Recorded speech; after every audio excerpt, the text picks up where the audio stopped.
Bonjour à tous, merci d'être présents. Nous allons pendant 1 heure évoquer la RSE et la raison d'être des entreprises, freins ou facteurs de compétitivité.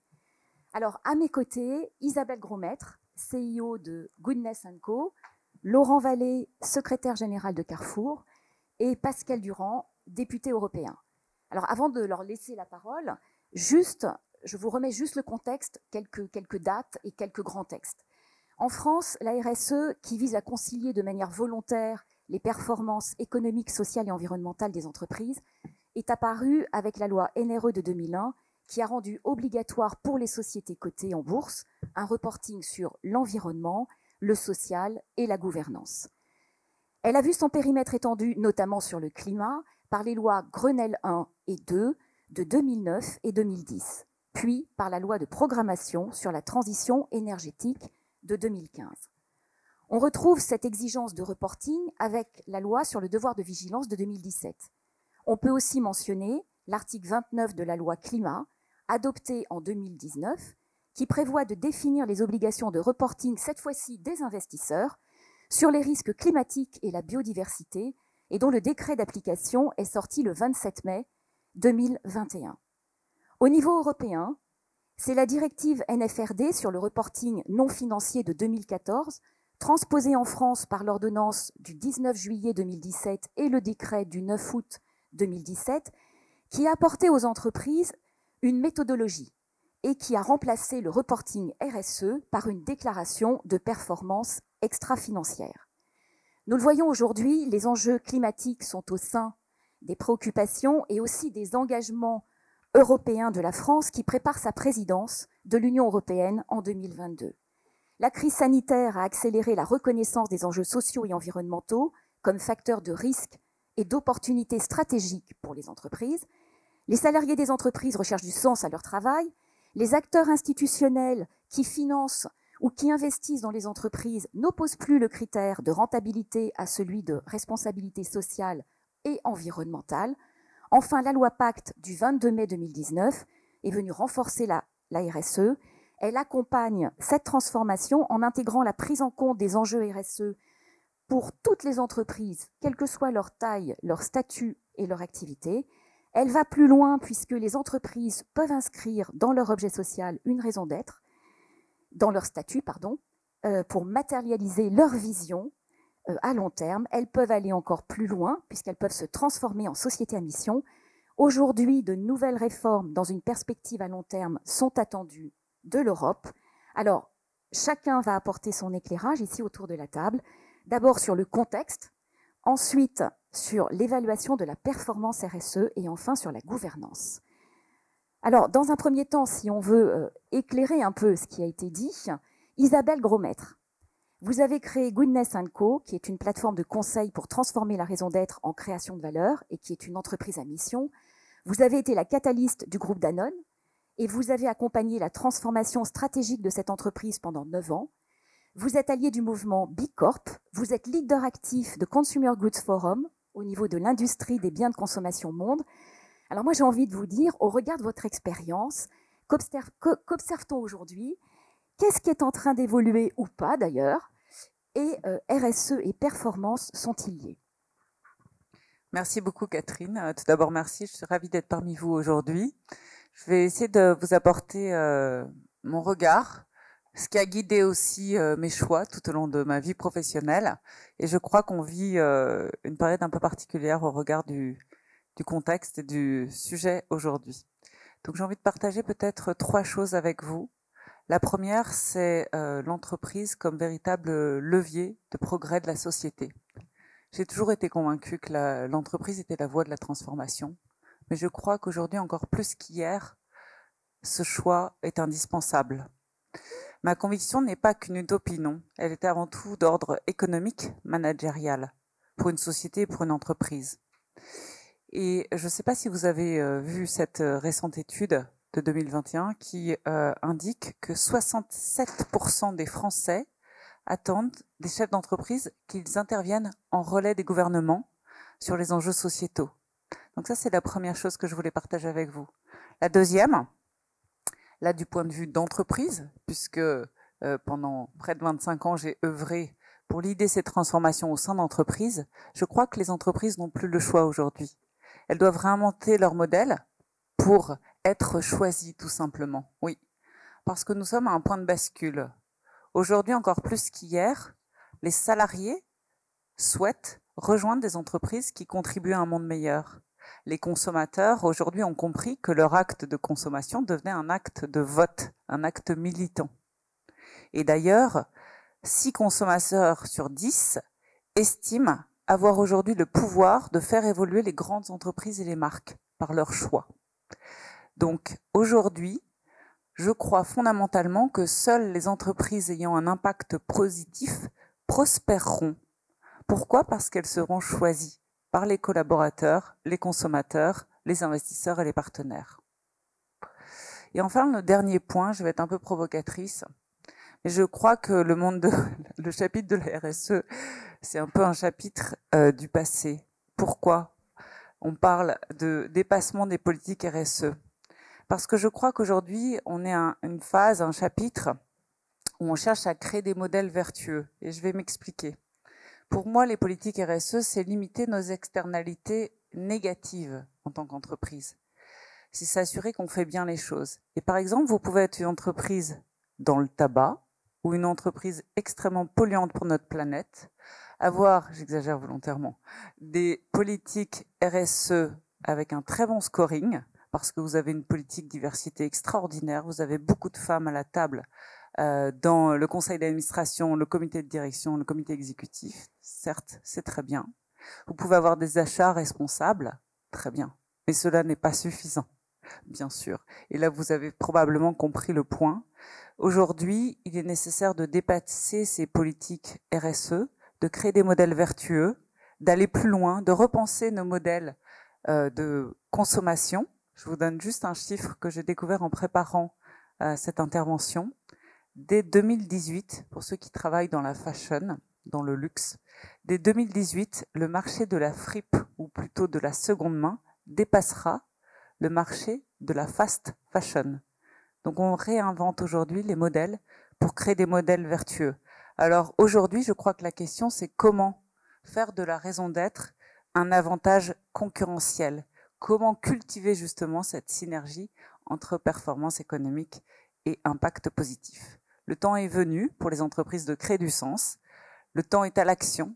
Alors comment mettre cette raison d'être au cœur du business ? Merci Isabelle. Alors Laurent Vallée, Carrefour s'est doté justement en 2018 d'un plan de transformation sur 5 ans, Carrefour 2022, avec pour ambition de devenir le leader de la transition alimentaire pour tous. Mais surtout, Carrefour a été l'une des premières sociétés du CAC 40 à inscrire la raison d'être dans ses statuts. Alors pour rebondir sur ce que dit Isabelle, est-ce que vous pourriez nous partager l'expérience de Carrefour? Pourquoi avez-vous adopté une raison d'être? Qu'est-ce que cela vous a apporté? Et voilà, quel bilan pouvez-vous en dresser? Merci beaucoup. Bonjour à tous. Alors, au premier point, parce que je suis là pour vous dire quelques mots sur la petite expérience qu'on a eue chez Carrefour, c'est le petit apport que je peux avoir. Pourquoi est-ce que Carrefour a adopté une raison d'être en 2019? En effet, à notre Assemblée Générale 2019, donc peu de temps après l'adoption de la loi Pacte, on a adopté une raison d'être. Je crois que c'était l'effet d'une volonté et des circonstances.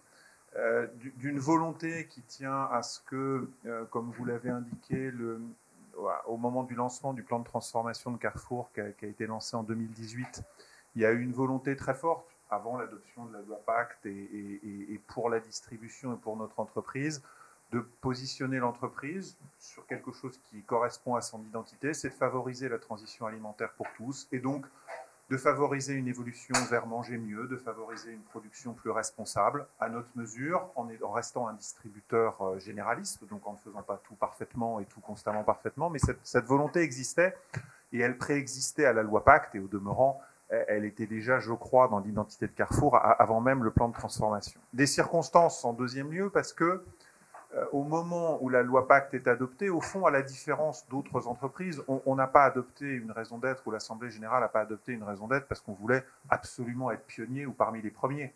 C'était pas tellement le sujet, c'est qu'au fond, on était prêt. À la différence d'autres groupes, on avait travaillé toute une année sur le plan de transformation, fait participer les collaborateurs, essayé de travailler à cette notion de transition alimentaire. Au fond, sans le formaliser, sans le dessiner pour que ça atterrisse sur une raison d'être, ça a dû correspondre ou ça doit correspondre à ce que d'autres entreprises, d'autres grands groupes, dans des circonstances et selon des modèles différents, ont dû faire ensuite. Donc les circonstances ont fait qu'on était prêt, qu'elle n'était donc, entre guillemets, pas trop difficile à rédiger, en tout cas, c'était déjà à peu près prêt, et on l'a voulu à la fois, je ne la connais pas par cœur, hein, donc ne me demandez pas de la citer, mais on l'a voulu à la fois assez... j'allais dire terre à terre, on est un distributeur, on doit distribuer les meilleurs produits dans les meilleures conditions, dans les territoires au meilleur prix. C'est ça qu'on fait, et la raison d'être doit être ça, avec une aspiration qui est la transition alimentaire pour tous, donc à la fois terre à terre et stratégique, parce qu'elle essayait de résumer modestement ce qu'on voulait faire comme stratégie. Et on a fait le choix, l'Assemblée générale a fait le choix de l'inscrire dans les statuts. Alors, ça c'est en résumé ce qui s'est passé chez Carrefour. Qu'est-ce que ça nous a apporté ? Là encore, je crois qu'au moment de l'adoption, ça rejoint un petit peu ce que disait Isabelle, c'était un petit peu une forme de couronnement, entre guillemets, dans le timing d'un process d'évolution, de dessin, de mobilisation de l'entreprise. Vous dire que ça a eu un impact très fort sur les collaborateurs, etc., ce serait sans doute surestimé. Mais néanmoins, ça paraissait logique et en tout cas, c'était facilement explicable à nos collaborateurs et dans cette mesure, c'était un apport. Alors, quel bilan on peut en dresser? C'était votre dernier point. Là, c'est un peu plus délicat. Je rêverais que les consommateurs viennent tout le temps chez Carrefour depuis qu'on a adopté une raison d'être et à cause de notre raison d'être. La vérité m'oblige à dire que je crois que les motivations des consommateurs sont parfois un petit peu ailleurs. Donc, le bilan, s'il est à rechercher, il est un sentiment de fierté et de cohérence avec l'énoncé corporate, avec l'énoncé même investisseur qui a été porté. Donc ça, je crois qu'il y a quelque chose de fort, c'est peut-être un peu exagéré, mais en tout cas de satisfaisant là-dedans. On y reviendra, je crois, un tout petit peu après, c'est qu'on essaye de mesurer ou de vérifier dans quelle mesure, parce qu'on s'est tout de suite dit, un jour on va nous poser la question, mais il faut être très honnête, vous l'atteignez pas, vous en faites quoi, etc. Donc ça, on a travaillé évidemment dessus. Le dernier point, c'est que, pour me détacher un tout petit peu de Carrefour, c'est que néanmoins la loi Pacte a été adoptée il y a 2 ans, donc certaines entreprises l'ont adoptée en 2019, un peu plus en 2020. Je me suis interrogé avant de venir ici, j'ai parfois un petit peu le sentiment que, comme on est dans une société où ce genre de choses évolue vite, les mots passent, les slogans ou les baselines de ce type-là passent, et que si on partage l'inspiration d'Isabelle, il faut veiller à ce que cette dynamique et cet élément ne disparaissent pas, et que les gens, soit les sociétés en ont adopté une et ils se disent, bon, c'est fait, j'ai adopté une, et voilà, hein, bien sûr, soit celles qui ont fait le choix de ne pas en adopter, et il y a de bonnes raisons pour ne pas le faire, ne le faites plus et qu'on ne suit pas. Et ça, je pense que c'est peut-être un petit peu le sujet des mois qui viennent et des années qui viennent. Pardon, j'étais un peu... Merci Laurent. Alors quand vous parlez justement des choses qui peuvent arriver dans les mois ou les années qui viennent, je vais me tourner vers vous, Pascal Durand. Voilà, vous êtes membre de la Commission des affaires juridiques du Parlement européen, vous êtes le rapporteur du rapport sur la gouvernance durable qui a été adopté en décembre 2020 par les députés du Parlement européen. J'ai envie de dire, on parle de raison d'être, justement, quelle est la vision européenne? Déjà, pourquoi ce rapport? Qu'entendez-vous par gouvernance durable? Et puis, alors, dévoilez pas tout parce qu'il y a d'autres questions après, mais voilà. C'est extraordinaire. Et qu'en est-il de la législation européenne en matière de RSE? Non, pas de teasing. Non, voilà. non, votre regard expert. D'abord, merci infiniment de l'invitation. Moi, j'ai évidemment grand plaisir à partager cette table ronde, à vous entendre, mais j'ai également grand plaisir à voir que l'Europe n'est pas tout le temps oubliée à Paris dans les débats juridiques et dans les législations à venir. Donc, merci. Effectivement de nous aider à essayer d'expliquer ce que l'on fait, et de manière d'autant plus importante, vous l'avez rappelé, c'est que les directives après elles sont transcrites en droit français, donc plus ou moins on va dire fidèlement, mais enfin globalement elles sont retranscrites et donc elles auront force de loi. Moi je voudrais commencer par le contexte. Ça a été évoqué tout à l'heure par Isabelle, c'est important de savoir d'où l'on parle et pourquoi on parle. Le droit, et on l'a tous appris, je crois qu'il y a beaucoup de juristes dans la salle, c'est d'abord et avant tout la sécurité. Dans les logiques de droit écrites, qui sont les nôtres. Le droit, c'est la certitude, la sécurité, le fait que quand on investit, lorsqu'on va vers quelque chose, on sait si c'est légal, pas légal, si on fait bien, si on fait pas bien. Après, j'allais dire, il y a la marge. La marge, c'est aussi la com, c'est aussi l'image qu'on veut donner de son entreprise, etc. Mais moi, je m'intéresse vraiment au texte législatif. Et c'est important parce que sur la logique française de la loi Pacte, il y a quand même un certain nombre d'actions volontaires. Et ça a été très bien décrit, c'est-à-dire que ce sont des choix d'entreprise. Mais globalement, on les fait pas, voilà, il ne se passe pas grand-chose. Moi, mon rôle, en tant que législateur, c'est de faire en sorte que l'on arrive à avoir des normes qui soient partagées, des normes qui puissent être objectivement contrôlées. Et c'est pour ça que je tiens vraiment au terme de sécurité et d'objectivation du contrôle. Là, la logique européenne, donc vous l'avez dit, il y avait les rapports extra-financiers. Alors, le terme RSE, effectivement, après on met ce qu'on veut derrière, ça fait bouger les lignes. Ça a fait bouger, vous l'avez dit, on est à un moment très particulier. Moi, quand j'ai commencé comme avocat, et je suis vieux, mais ma formation, c'était le contrat. La société, c'est un contrat. Et c'est un contrat qui a vocation à quoi? À partager les pertes et les bénéfices. Moi, on m'a martelé ça quand j'étais à la fac. Et petit à petit, et je dois dire qu'au début, quand on m'a parlé de RSE, je regardais ça en disant, mais attendez, l'entreprise, c'est pas son rôle. Elle n'est pas là pour essayer de regarder si le monde doit être plus social, plus machin. Oui, bien sûr, au sein de la structure. Mais globalement, on ne demande pas à l'entreprise de participer au bien-être général. Ça, c'est le rôle de l'État. Et je dois dire que j'ai évolué et que donc cette prise de conscience du rôle dans la société de l'entreprise est quelque chose qui est nouveau. Et c'est ça qu'il faut arriver à mettre en musique et en scène. Et c'est compliqué, parce qu'on touche à quelque chose qui n'est pas au cœur du droit. Quand on commence à expliquer qu'il faut respecter les droits humains, les droits sociaux, oui, mais respecter les droits humains, par exemple, au Bangladesh, on peut faire travailler des enfants. Donc je respecte le droit si je fais travailler des enfants. Où est le problème? Si je me place juste dans une logique de juriste pur, après tout, si l'esclavage est autorisé dans certains pays, j'opère dans ces pays-là, je respecte le droit. La question, et vous l'avez dite, c'est que les consommateurs, les salariés, les chefs d'entreprise, leurs cadres, les boards commencent à dire, oui, mais nous faire travailler des enfants, même si c'est autorisé, ça ne nous va pas. Ça ne nous va pas pour beaucoup de raisons.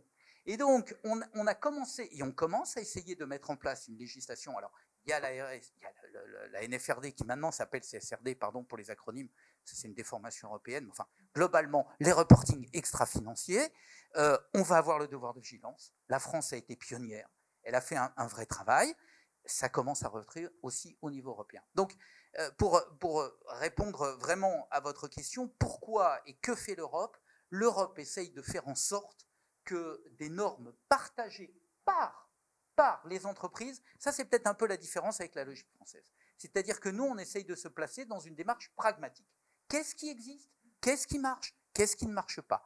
Avec donc l'accord des entreprises, l'accord des syndicats et vous l'avez dit, maintenant des consommateurs. Donc on a une sorte d'alignement des planètes, le mot est un peu tarte à la crème, c'est un peu bon, mais on est à un moment spécifique et à un moment où la classe politique, parce que je suis aussi là pour la représenter, a évolué. C'est-à-dire que la logique libérale pure a évolué et commence à comprendre que finalement un peu de régulation pour avoir une concurrence qui ne soit pas faussée et qui soit beaucoup plus cohérente, eh bien c'est pas plus mal. Et puis ceux qui étaient sur il faut tout normer, etc., comprennent aussi qu'il faut travailler plus avec la société et avec les entreprises et les syndicats notamment. Donc voilà, c'est en train de bouger. Et c'est ça qu'on essaye de faire. Alors, c'est pas gagné. Après, ça se construit petit à petit. Hein, mais ça se construit, bien sûr, avec vous. Voilà, donc je ne suis pas rentré dans le détail, donc je vous laisse encore. Mais merci beaucoup. Justement, nous allons rentrer dans le détail. Merci pour cet éclairage. Et justement, vous l'avez évoqué, et Laurent aussi, finalement, on parle de performance RSE, mais comment mesure-t-on cela? Alors, Laurent Vallée, justement... vous allez vous représenter Carrefour, donc j'ai envie de dire retour du terrain, voilà, comment mesure-t-on la performance RSE chez Carrefour? Alors, au moment où, je l'évoquais tout à l'heure, au moment où on a adopté même avant l'adoption de la raison d'être, on avait créé chez Carrefour ce qu'on a appelé un indice RSE transition alimentaire. Donc on a rassemblé le vocable traditionnel des RSE puis transition alimentaire parce que c'est notre ambition et notre objectif. Il rassemble 17 indicateurs regroupés en 4 familles. Qui vont d'éléments qui sont très business, la croissance de notre marché, de notre performance et donc de notre chiffre d'affaires en bio, jusqu'à le taux de féminisation des emplois supérieurs au sein de l'entreprise, les tonnes de plastique économisées, l'action sur le climat, ce sera les changements de fluide et les investissements qu'on y fait.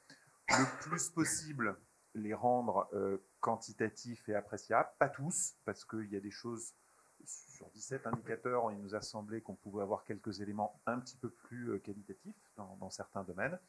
Ces 17 indicateurs sont audités annuellement. Il y a depuis 2 ans, c'est le lien avec ce que vous connaissez tous en matière financière, on n'atteint pas l'intensité et la précision du reporting interne. Là, je parle du reporting interne de ce qui est en matière financière. Mais aujourd'hui, on le communique quarter après quarter. C'est-à-dire que dans les communiqués de presse, comme on est coté, il y a désormais un paragraphe qui donne où nous en sommes sur ces indicateurs. Et au moins une fois, on a indiqué au marché, si on pensait que dans l'atterrissage, en gros, une sorte de guidance, entre guillemets, même si c'est un petit peu ambitieux de parler comme ça, mais donc, on essaye de transposer quelque chose, une logique et une rationalité que toutes les entreprises, à fortiori cotées, connaissent, s'agissant de l'indice RSE. On le transpose, comme je l'ai dit, c'est audité par des auditeurs externes qui, au début, nous ont challengé, l'ont bâti avec nous. Alors, d'ailleurs, on a des surprises.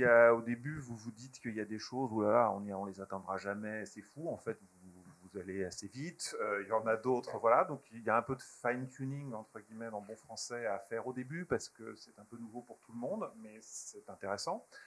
Et puis, comme pour d'autres indicateurs, d'emblée, ça représente 20% du bonus du mandataire social, cet indice-là. Donc, l'indice, chaque indicateur arrive à un certain pourcentage, il y a une moyenne, et puis vous avez une performance, on l'atteint à 100%, à 102%, ou on ne l'atteint pas. C'est une fraction ça a été d'abord une fraction de la rémunération variable du mandataire social. L'année suivante, en 2019, dans notre premier programme de LTI concerné, c'est devenu un critère à peu près pondéré de la même manière pour le LTI, donc sur le périmètre de la rémunération long terme de ceux qui en bénéficient. Et depuis cette année, pour une part importante des managers, c'est aussi pris en compte. Donc voilà, de manière assez simple, pragmatique, comment on essaye de mesurer. Il y a des défauts, le reporting n'est pas facile, parfois on tâtonne. Et comment on incentive sur le sujet, de la manière la plus classique et la plus traditionnelle que connaissent les entreprises, c'est d'en faire une composante d'éléments de rémunération variable. Très bien.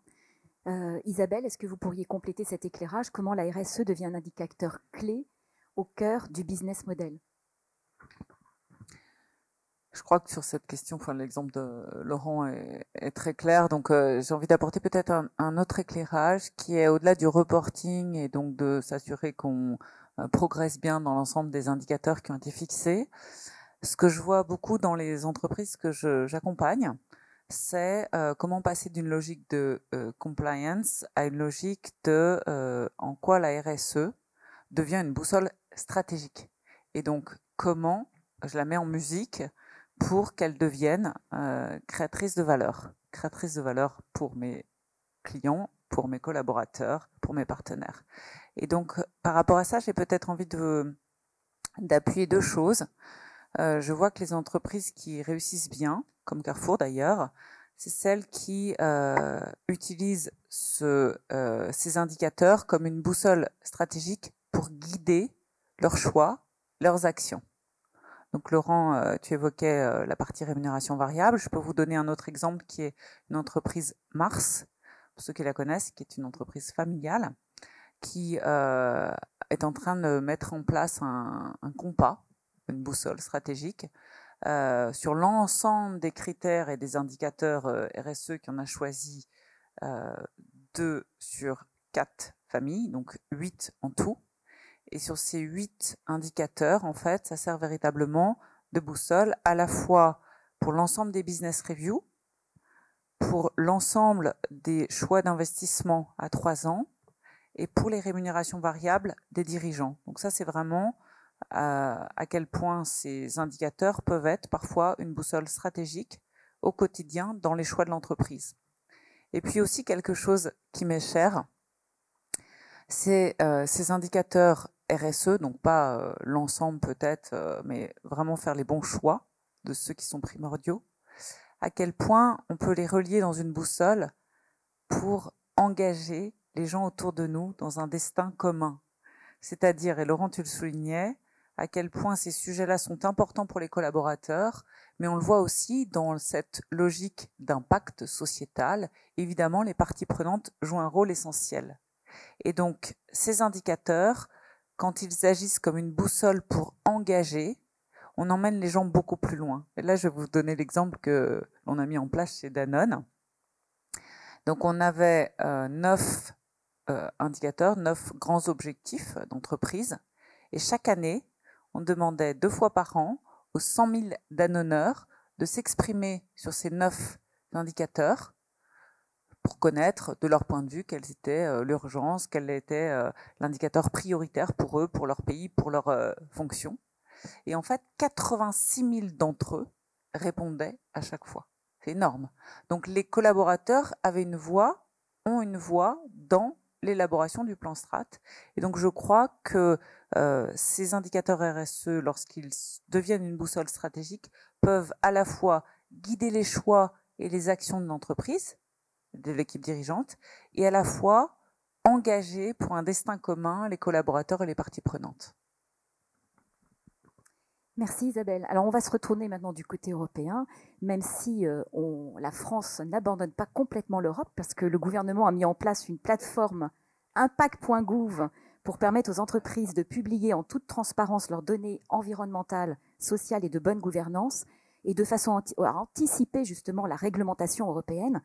Alors Pascal Durand, le 21 avril 2021, la Commission européenne a adopté sa proposition de directive sur la publication d'informations en matière de durabilité par les entreprises. C'est la directive CSRD qui va remplacer justement la réglementation NFRD. Pas la remplacer. Très bien. Et bien alors justement, parlez-nous-en. Donc quel est l'impact? Et puis, allez-y. D'abord, oui, vous faites bien de dire que la France est très impliquée. Ça a échappé à certaines personnes en France, mais pas à tout le monde. On va avoir la présidence tournante de l'Union européenne à partir de janvier 2022.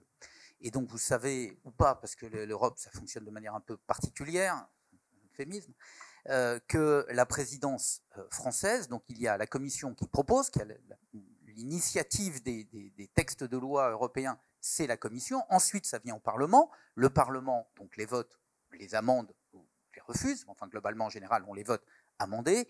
Et une fois que c'est voté au Parlement, un peu comme si en France, une fois que l'Assemblée nationale avait voté, ça revient au gouvernement, et le gouvernement dit bah, ça je prends pas, ça je verrai après une étude d'impact, etc.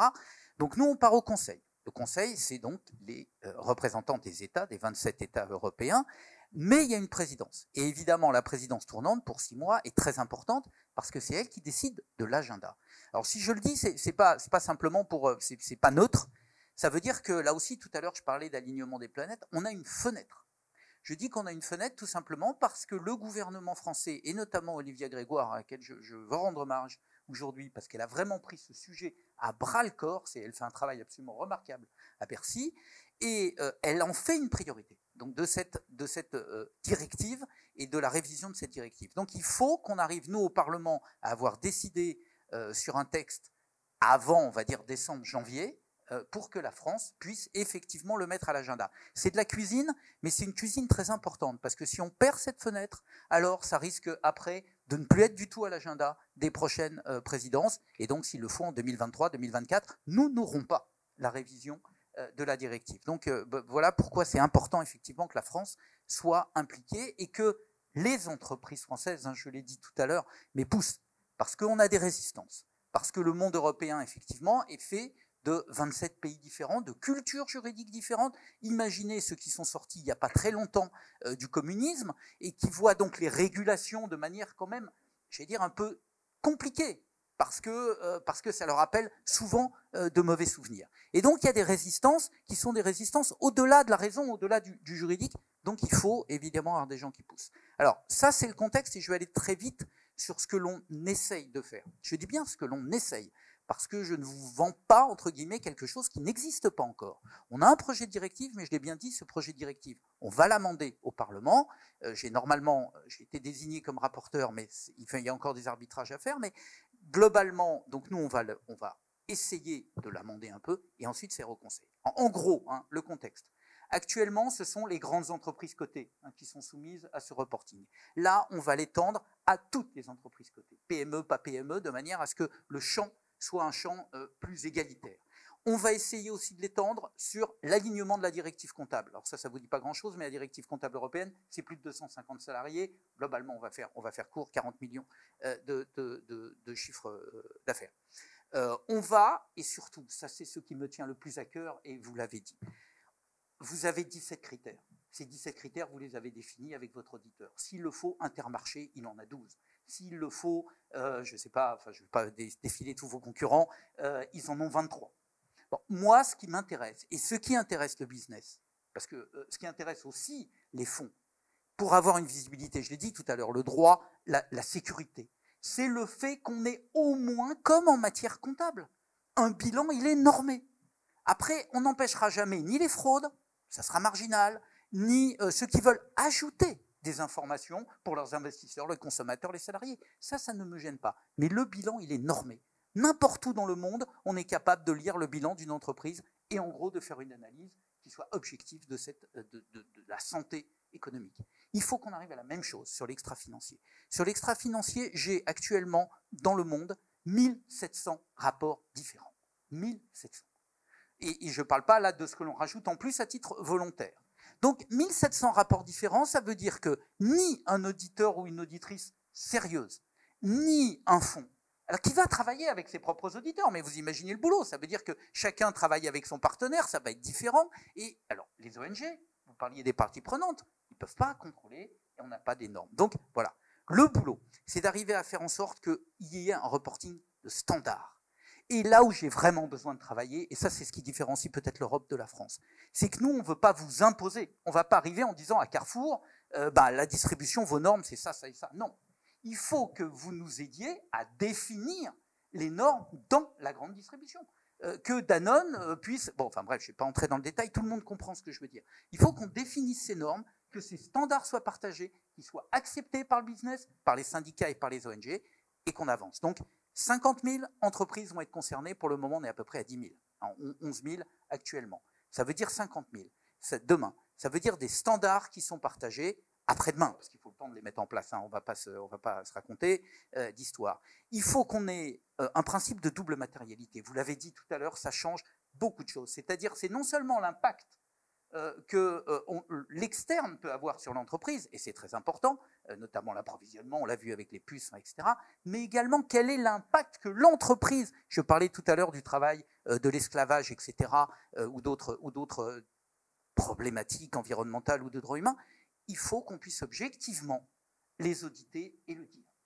Et ça ne veut pas dire, c'est du déclaratif, hein, on n'est pas encore dans le répressif, là, hein, et c'est tant mieux. Mais on est déjà dans le déclaratif, ça veut dire que ça va être audité si on a un vrai travail, et on va donc avoir des informations. Ces informations, elles vont être données au board, elles vont être données aux syndicats, elles vont être données aux consommateurs et aux ONG. Donc voilà, donc je l'ai dit, donc la clause de révision des standards, ça c'est très important. Il faut qu'on étudie, voir comment ça se passe.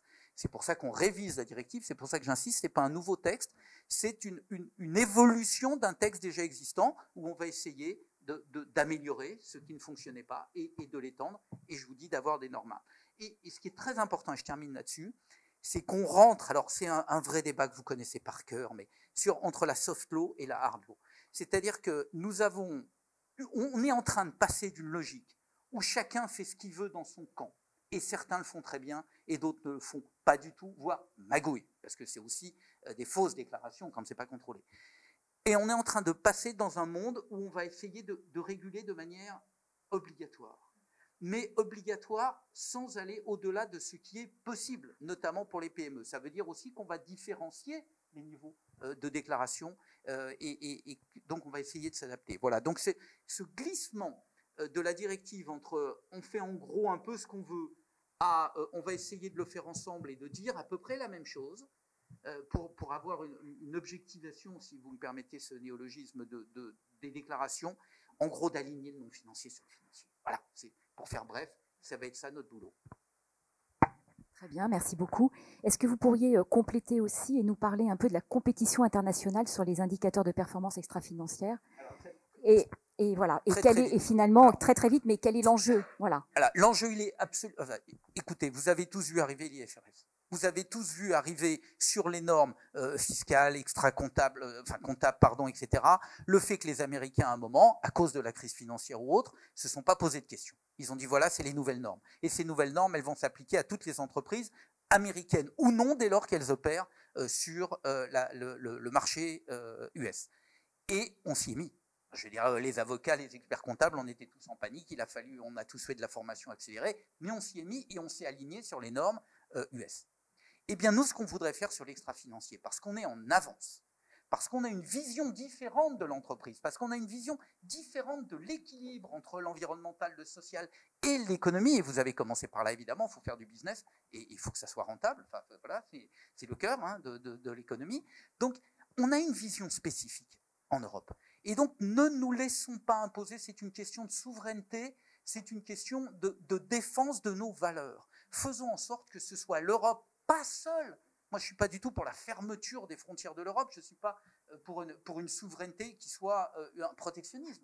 Mais je dis simplement que si nous mettons en place nos normes, et que ces normes sont quand même dans le plus grand marché mondial pour le moment, eh bien, elles vont petit à petit s'imposer. Et surtout, on discutera avec les États-Unis, je vais dire, en rapport d'égal à égal, pour une fois, sans nécessairement passer par l'OCDE, même si les guidelines de l'OCDE, évidemment, serviront de base aussi à nos réflexions européennes. Voilà, donc c'est très, très important que nous arrivions à définir nos propres normes et qu'on arrête de se les faire imposer, aujourd'hui par les États-Unis, je le dis peut-être un peu polémiquement aussi, mais malheureusement j'ai peur d'avoir raison, par la Chine demain.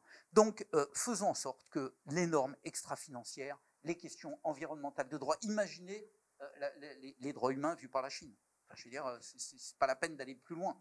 Donc nous devons faire en sorte que le monde de l'économie évolue grâce à notre vision. C'est compliqué parce qu'il y a énormément de résistance. Et puis vous pensez bien que les États-Unis, qui au départ se fichaient complètement de la RSE, mais alors c'était un non-sujet pour eux, vraiment. Enfin, vous le savez bien mieux que moi.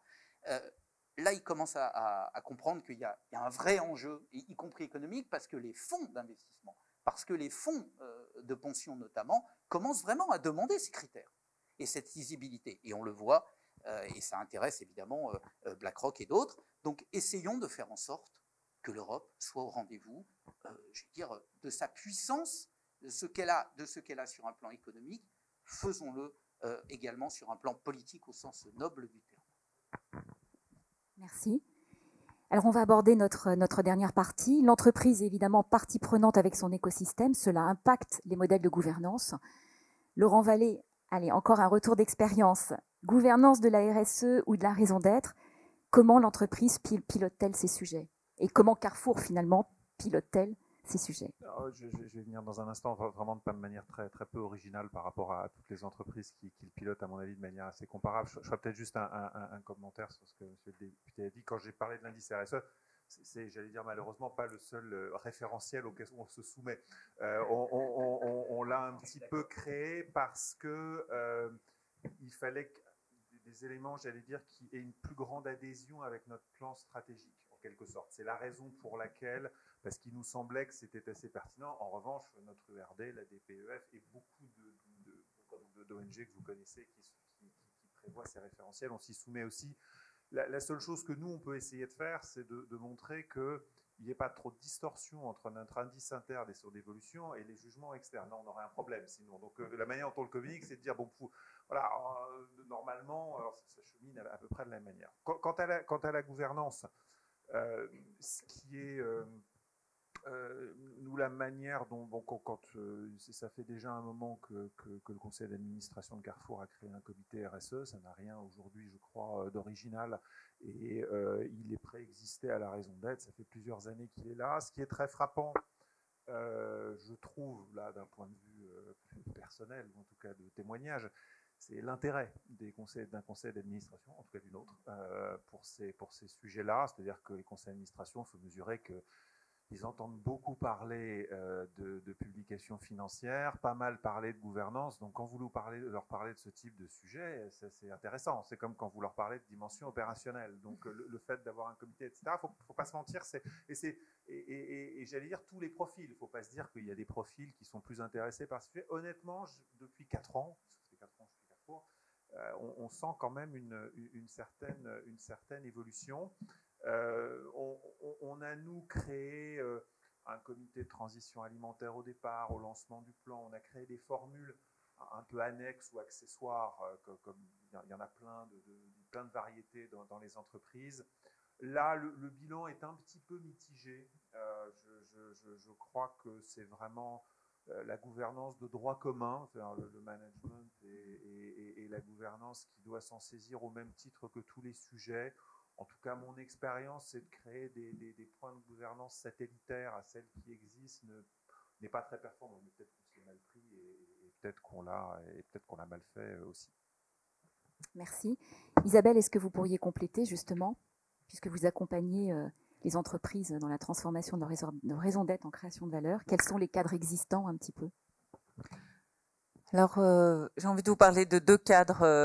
On a parlé des entreprises à mission. Il y a un cadre également qui s'appelle Bicorp, qui est un mouvement qui a été créé en 2006, qui vient des États-Unis. Aujourd'hui, on a 4000 entreprises Bicorp dans le monde, 150 en France. Laurent a évoqué tout à l'heure les entreprises à mission. On a en France, depuis que la loi Pacte a été votée, on a aujourd'hui 245 entreprises françaises qui ont décidé de devenir entreprises à mission. Alors ça, c'est un des cadres référents, hein. Il y en a d'autres. Et on n'a pas besoin d'être dans ces 2 cadres-là pour performer et être un acteur référent en la matière. Simplement, ce que j'ai envie de dire, je crois beaucoup, et je vois, et ma conviction profonde, c'est je vois une grande différence entre les entreprises qui mettent en place les modèles de gouvernance adaptés et les autres, et je crois que c'est ce qui va distinguer celles qui vont réussir versus les autres. Parce que dans le sujet de devenir une entreprise avec un modèle plus vertueux,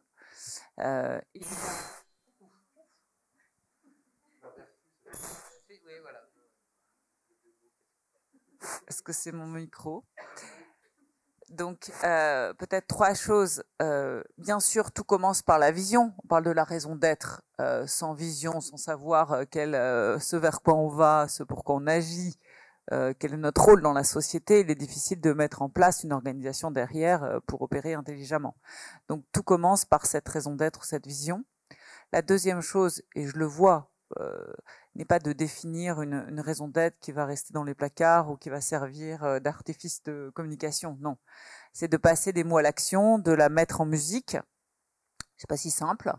Il n'y a pas une baguette magique qui permet d'agir et de transformer une entreprise. Non, je crois que pour ma part, une vision holistique des choses. Je crois qu'une entreprise, elle part en général jamais de zéro. Donc l'idée, c'est de vraiment appréhender ses atouts sur ce rôle-là, de les faire grandir, souvent de les passer à l'échelle, de mettre en place des modèles opérationnels intégrés et non pas à côté. Ça, je crois aussi beaucoup à ça. Et on a parlé d'autres éléments. Mais je crois que ce qui va distinguer les entreprises qui vont réussir par rapport aux autres, c'est celles qui mettront en place des modèles de gouvernance beaucoup plus collaboratifs. Alors évidemment, les premières étapes, c'est peut-être un comité des parties prenantes, mais c'est bien plus que cela.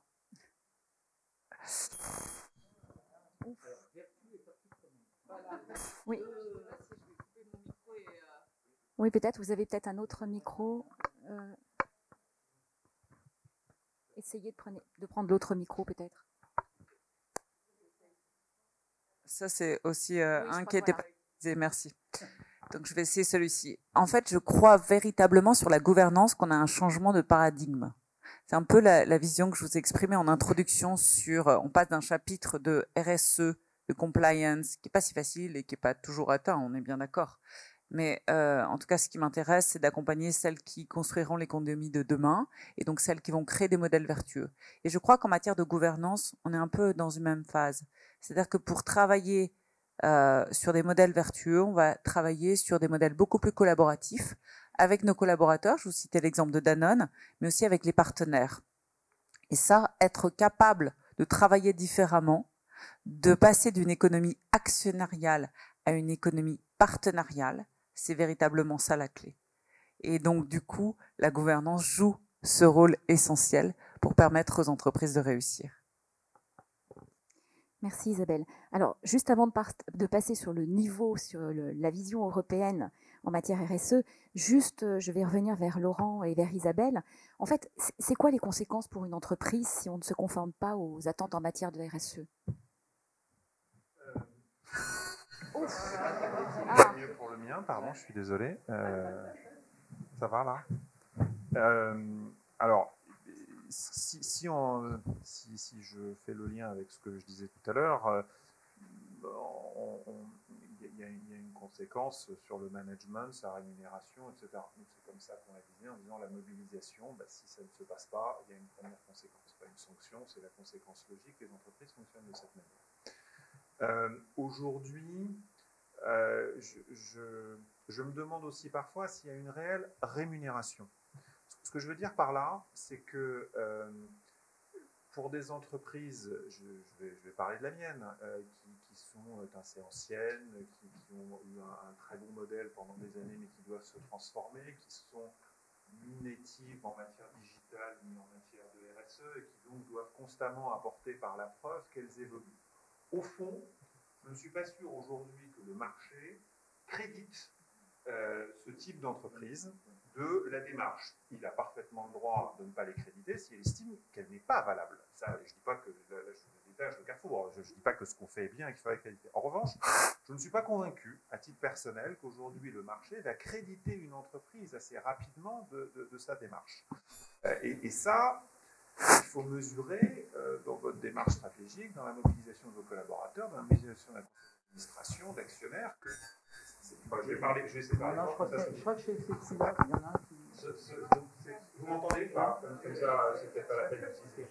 Donc ça, c'est la première fois. Ensuite, sur la sanction, à l'inverse, elle, au contraire, j'ai parfois le sentiment qu'elle vient assez vite. Et là, je ne parle pas nécessairement de la sanction des investisseurs, au demeurant, qui peuvent parfois, contrairement à ce qu'ils professent, finalement, ne pas y prêter une grande attention. En revanche, vous pouvez avoir certains sujets extrêmement sensibles, et à juste titre extrêmement sensibles, où là, d'un seul coup, et alors même que vous étiez essayé de faire le mieux possible, vous êtes à risque très élevé. Je vais prendre un exemple, là, pardon, mais qui est issu de Carrefour, qui est un petit peu caractéristique, mais qui est une de l'administration. Le 20 novembre 2020, chez Carrefour au Brésil, on a eu une tragédie.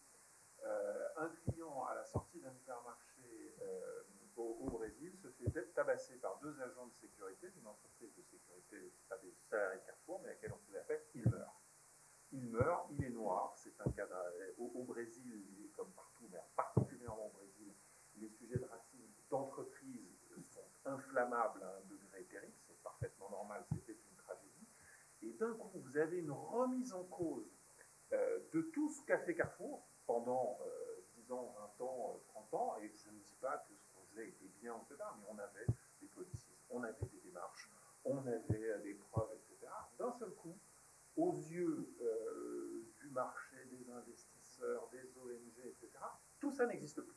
Il faut le prendre comme ça, et on n'avait pas le choix. Vous n'avez pas le choix que de vous dire, au fond, oui, mais ça fait 10 ans qu'on faisait ça, on avait engagé ça. Ça n'existe plus, c'est terminé. Vous êtes obligé de rebâtir. Je ne parle pas de l'enjeu de com, je ne parle pas de l'enjeu sur les clients, etc. Tout ça, j'allais dire, c'est accessoire à ce moment-là. Mais tout ça, vous devez le rebâtir.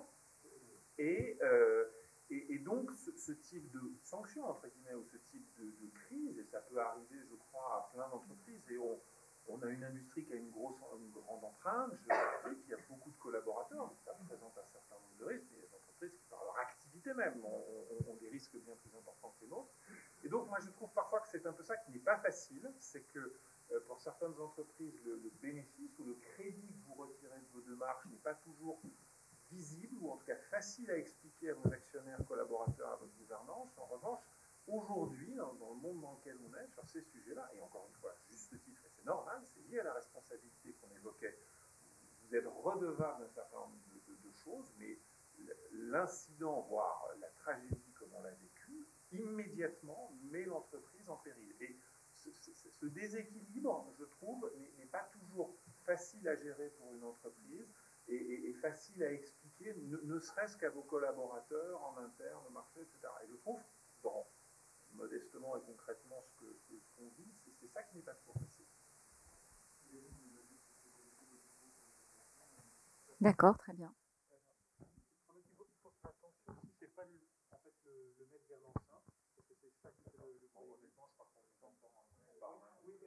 C'est pour la captation. Ah, pardon.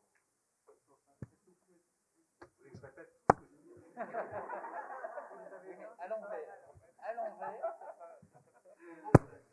Bon, moi ça marche. Il faut juste pas me tourner là, non, c'est ça qui fait du bruit.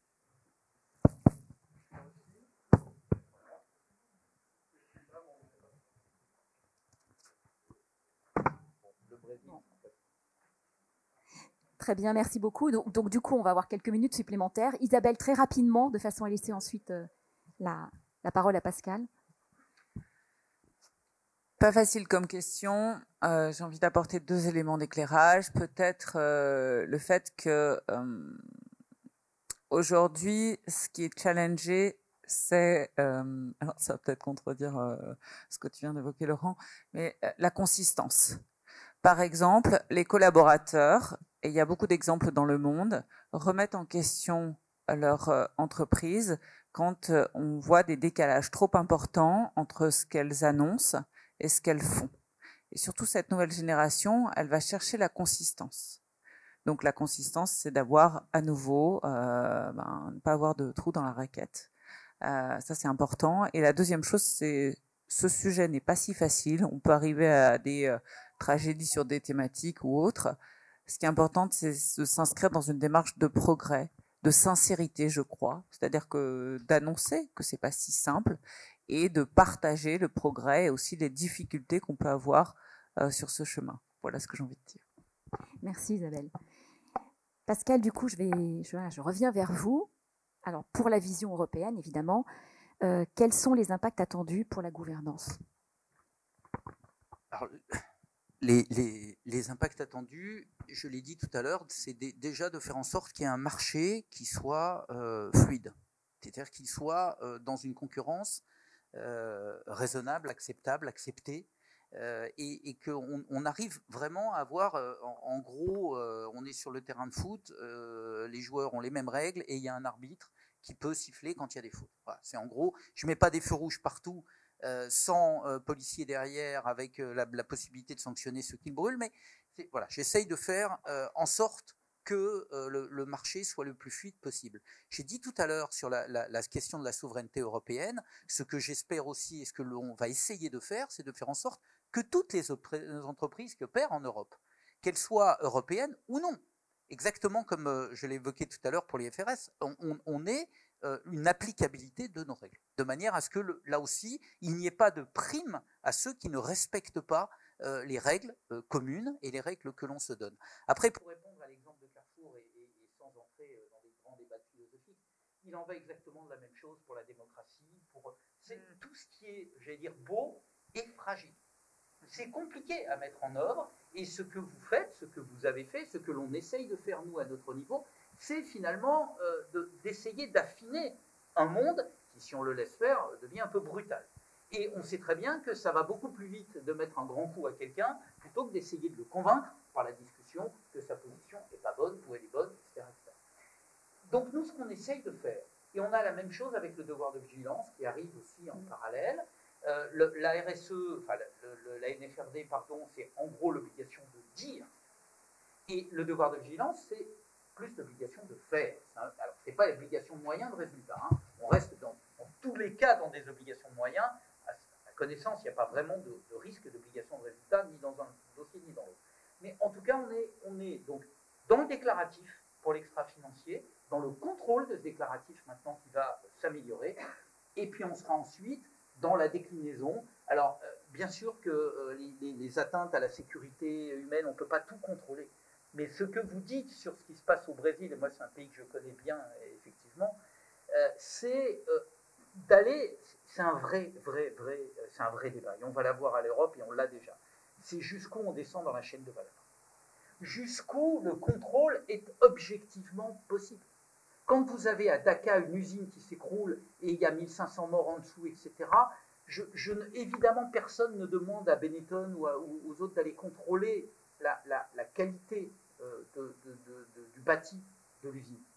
Mais en revanche, on peut auditer, contrôler la chaîne contractuelle. Regardez si on contracte à des prix qui sont des prix possibles. Ou est-ce qu'on est obligé de rentrer, par exemple, dans des formes de salariat, d'esclavage, parce que le prix proposé n'est... Bon. Ça, c'est un vrai grand débat. Jusqu'où la responsabilité, puisque ça pose la question de la responsabilité. Alors, il y a la com. Hein. La difficulté avec les réseaux sociaux maintenant, c'est que tout part et tout part très vite. La bonne nouvelle, entre guillemets, c'est qu'il y a tellement d'infos qui tombent, c'est que ce qui était en haut de l'agenda, 10 jours plus tard, a complètement disparu des radars. C'est terrible, il faut courber le dos. Bon, il y a de la com de crise, évidemment, vous le savez, mais bon. Donc ce monde-là, nous, ce qu'on essaye de construire, c'est de faire en sorte que les règles du jeu soient des règles acceptées, acceptables, que ça marche, et qu'on essaye un peu de changer et de donner donc à l'économie cet équilibre entre la durabilité et la notion et la nécessité de performance. Et dernier point, les incentives. Vous l'avez dit tout à l'heure, hein, la part de la rémunération. Moi, ce que je n'arrive pas à faire à l'Europe, parce que là, on m'oppose le fait que je rentre dans du dirigisme, c'est d'essayer, par exemple, de faire en sorte que la partie extra-financière soit dans le bonus à 40 ou à 50% des membres du board, etc., que ça soit équilibré par rapport aux financiers. C'est très compliqué, parce que là, je rentre dans le cœur du business, et on est en train de me dire, dites-moi là-haut, occupez-vous un peu de votre parlement, et puis laissez-nous gérer notre business. J'entends ça. Mais je sais aussi, et vous le savez tous, si on se regarde dans les yeux, on sait très bien que si on ne met pas d'incentive, on va être obligé d'être dans le répressif. Et c'est le pire, c'est l'échec complet. Quand on met un dirigeant ou quand il y a un board qui part au pénal, etc., c'est un échec pour tout le monde, y compris pour les avocats. Donc il faut qu'on arrive à déplacer le curseur. Comment je mets de l'incentive? Comment je peux... On le sait, par exemple, les plus-values court terme, long terme, mais c'est des vrais débats. Comment je fais en sorte qu'on donne peut-être des bénéfices à certains, des droits de vote, etc., pour des détentions à moyen ou à long terme. Tout ça, on le sait, hein, toutes ces clés-là, on les a. Après, il faut trouver des majorités pour ça. Et puis, il faut que les entreprises nous aident. Parce que ce que je suis en train de vous dire, ma parole de politique est totalement décrédibilisée, comme tous les politiques, quand je parle d'un truc, les gens ils vont me regarder en disant, bon, ok, mais on s'en fout. Qu'est-ce qu'en pense le business? Et moi, si je n'ai pas des entreprises qui me disent derrière, oui, nous, on veut aussi de l'incentive sur la rémunération de l'extra-financier, etc., j'échouerai. Enfin, nous échouerons à légiférer sur ces questions. Voilà, donc c'est ça l'enjeu. Le reste, j'allais dire, est presque accessoire. Si nous, on ne travaille pas ensemble, si les syndicats ne s'en mêlent pas et si les ONG ne nous aident pas, c'est-à-dire si toutes les parties prenantes ne vont pas dans le même but, alors on risque d'avoir des textes de loi qui pourront, voire pas de textes de loi. Merci. Eh bien, écoutez, je vous remercie les intervenants pour cette table ronde. Je regarde un peu au fond de la salle. Est-ce qu'on a encore un peu de temps pour les questions ou 2 questions, 2 minutes, 1? Bon, alors, donc je me tourne vers la salle. Merci d'avoir écouté cette table ronde. Est-ce que vous avez des questions? Alors, je ne sais pas, est-ce qu'il y aurait un micro, s'il vous plaît? Bonjour, merci pour ce panel. Une question sur le lien notamment de votre dernière partie de propos avec la taxonomie en cours de discussion là, et finalement, qu'est-ce qui est bien et qu'est-ce qui n'est pas bien pour juger ou pour avoir aussi un regard de l'extérieur des parties prenantes, etc. Très bonne question. On répond à une question, Voilà, juste, la taxonomie, c'est un mot barbare, hein, tout le monde ne sait peut-être pas. La taxonomie, c'est la définition de ce que, globalement, ce qu'est un investissement durable ou un investissement vert, ce qui peut être valorisé par l'entreprise comme étant, j'allais dire, justement, mis en avant sur des critères objectifs. Alors, on est en train de discuter de la taxonomie. On va évidemment rattacher la question de la taxonomie à la directive extra-financière. Nous sommes en train de travailler avec les grands les grands organismes, notamment d'expertise comptable, l'EFRAG, enfin, etc., tout ce qui gère l'expertise comptable au niveau européen, pour intégrer ça. Après, la taxonomie elle-même dépend des textes. J'ai parlé tout à l'heure des textes de l'OCDE, il y a les principes directeurs de l'ONU, enfin tout ça, vous le savez, il y a pléthore de textes. Donc notre travail, et c'est là où moi j'ai besoin, parce que moi, encore une fois, je ne suis pas spécialiste des questions environnementales, techniques. Moi, je ne suis pas capable de vous parler de captation de CO2, je peux vous en parler, mais non. Et donc, il faut qu'on arrive à trouver des critères objectifs. Et oui, vous avez raison, c'est une très très bonne question. C'est pour ça que je parlais tout à l'heure d'un horizon plutôt à 2023-2024, parce qu'il y a aussi des secteurs. On a déjà légiféré sur les minerais de conflit, on a légiféré sur la déforestation. Donc, il y a des secteurs complètement différents. Vous parliez du textile, je parlais d'une usine au Bangladesh. Ça n'a rien à voir avec le secteur de, je sais pas moi, du pétrole. Bon. Donc, oui, il va falloir que... Mais ça, c'est un gros boulot technique. Et ça, l'Europe, elle adore. Enfin, vous savez bien. Ce qu'elle fait quasiment, c'est le faire de mieux, quoi. Mais oui, la taxonomie, bonne question. Le mot est barbare. Et est-ce qu'on a déjà défini ce qui est dedans? La réponse est non. Tout simplement parce que, par exemple, en matière d'énergie, vous savez qu'il y a un deal qui est en train de se passer. Enfin, un deal, le terme est vulgaire. Mais je te laisse ton gaz, tu me laisses ton nucléaire. Je te laisse ton charbon, tu me... Enfin, bon, voilà. Donc, ça, c'est une vraie question. Est-ce que, par exemple, le nucléaire et le gaz sont verts au sens possible? Le nucléaire, c'est une évidence pour nous, Français, parce que ça émet peu de CO2. Pour des écolos, c'est une évidence de dire que ça n'est pas vert parce qu'il y a les déchets, etc. Le gaz, pour nous, c'est pas vert parce que ça émet du CO2, sauf que la Pologne va vous dire, mais moi, si je n'ai pas de la transition gazière, je ne peux pas, donc je reste au charbon, donc oui, c'est vert. Voilà, enfin, ça, il faut bien que vous compreniez que tous ceux qui vous disent que ces réponses-là, ils les ont, ou qu'elles sont simples, vous mentent. Vous mentent, voilà. Ceux qui arrivent en disant, moi, je sais ce qui est vert, je sais ce qui n'est pas vert, c'est de la com. La réalité, c'est que moi, je suis polonais, ça n'est pas la même chose que si je suis allemand, ce n'est pas la même chose que si je suis français en matière d'énergie. Et moi, je dois gérer ça au niveau des 27. Celui qui vous dit que c'est simple et que c'est tout le monde la même chose, et qu'il ne faut pas de nucléaire, ou qu'il ne faut pas de gaz, ou qu'il ne faut pas de charbon, partez en courant. Voilà, partez en courant. Je n'ai pas d'autres mots à vous dire. Ce monde-là est complexe, et oui, on rentre dans des transitions, et il faut qu'on les construise. Et ça, la France, bon, on n'a pas trop la culture du compromis et de construire, et pourtant, c'est ça. Moi, je dois parler aux Polonais, je dois parler à l'Allemand qui parle renouvelable, je dois parler aux Polonais qui parlent charbon, qui ne veut pas dépendre du Russe, pour des raisons historiques, géopolitiques que je dois comprendre aussi. Et en même temps, je dois comprendre qu'en France, 75% de notre énergie, elle n'émet pas de CO2 électrique, elle n'émet pas de CO2 parce qu'elle vient du nucléaire. Voilà, si je ne comprends pas ça, je ne peux rien faire. Mais il faut aussi que je fasse comprendre ça à l'Allemand et aux Polonais. Et donc, c'est ça l'Europe. Eh bien, écoutez, merci beaucoup. Je crois que c'est ça l'Europe. Nous allons clôturer cette table ronde sur cette dernière phrase. Merci infiniment à tous. Merci aux intervenants et voilà, merci pour cette table ronde.